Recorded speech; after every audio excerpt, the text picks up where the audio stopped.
Just like a database contains tables, a table contains the rows and columns for a given set of data. The table definition contains all the details of a data set. Because of this, the create table statement has a lot more options than the create database statement. We'll be working with the Scratch database here in this lesson. And I'm going to start by copying and pasting a statement out of the exercise files here in the Chapter 3 exercise files under O2 Create Table. I'm just going to grab this whole create table statement all the way down to the semicolon, and I'll paste that into the SQL box here in SID. The create table statement is pretty simple. It has a lot of options, but it's basically just create table followed by the name of the table and then the table definition inside the parentheses there. So inside the parentheses here is the definition of the table, and each of these lines is the definition of a particular column in the table. Of course, because SQL doesn't care about white space, these don't need to be on separate lines. They can all just be listed there on one line and it would work exactly the same. I spread them out to different lines so that it's easier to read. So we'll get into all the column types later in this course, but briefly this is how it works.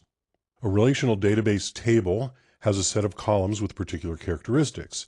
The definition of these columns is the part within the parentheses in the create table statement. For example, the ID column is of an integer type, and that's followed by a comma. The name column is of type varchar 255, which means that it's a 255 character long string. And likewise for address and city, state and zip are fixed size, whereas the varchar types can be larger or smaller. And each of these column definitions is separated by a comma with no comma after the last one. And that's actually important. If you put a comma after that last one, you'll get an error. So when I press go here, that table will be created with those definitions. So we can take a look at that by using the describe statement. This is a MySQL specific statement. This is not part of the standard. If I say describe test, it will give me a definition of the test table. It'll give me all of the column definitions. We can see more detail about the table with the show table status statement. If I say show table status, semicolon, this shows all the tables in the database.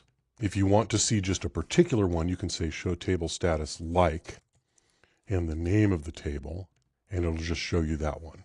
So this tells us a few things about the table. It tells us the name of the table, the database engine that's being used. The InnoDB database engine is the default for modern versions of MySQL, actually versions later than 5.5. So this is the 5.6 version, and so it defaults to InnoDB.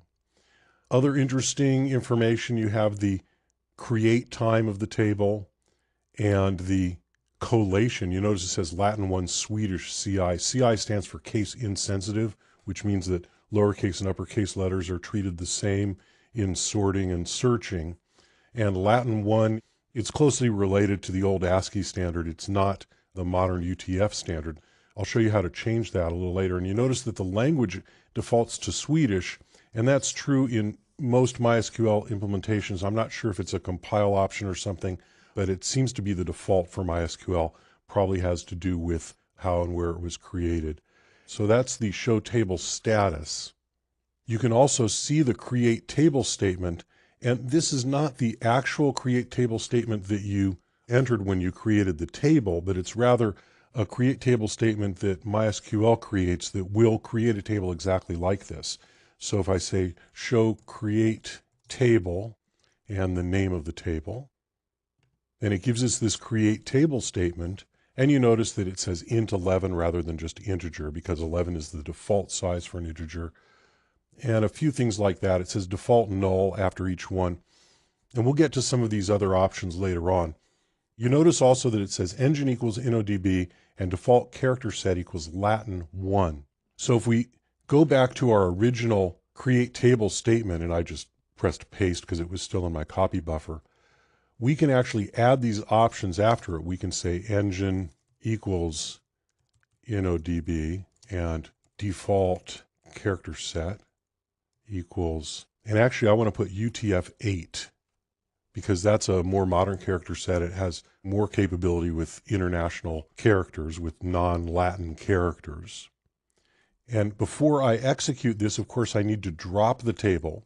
If I try to create a table where there already is a table, I'll get an error. So I can say before that, I can say drop table if exists test, and then I can execute this. And now if I do this show create table, you notice that the default character set is now UTF-8.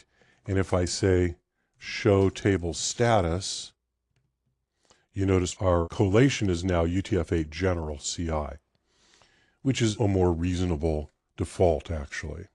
So it's a good idea to always specify the database engine and the default character set. The database engine defaults to InnoDB for MySQL 5.5 and later. InnoDB versus MyISAM, which was the original database engine for MySQL. MyISAM is not transactional. It's not very fast for large data sets. InnoDB has been under development for a number of years, and it's just recently become the default.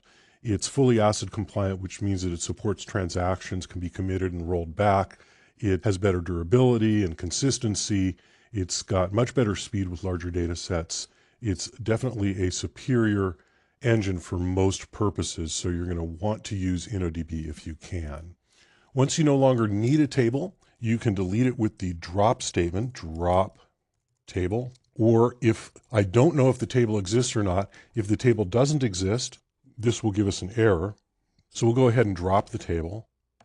And then we can see the error. If I try to drop it again, we get this base table or view not found, unknown table. I can say drop table if exists, which is the common way to do this, and press go. And now I don't get an error even when the table is already dropped. So a table is created in MySQL using the create table statement. This is where you define your columns and specify any configuration options for your table, and you can delete a table with drop table or drop table if exists.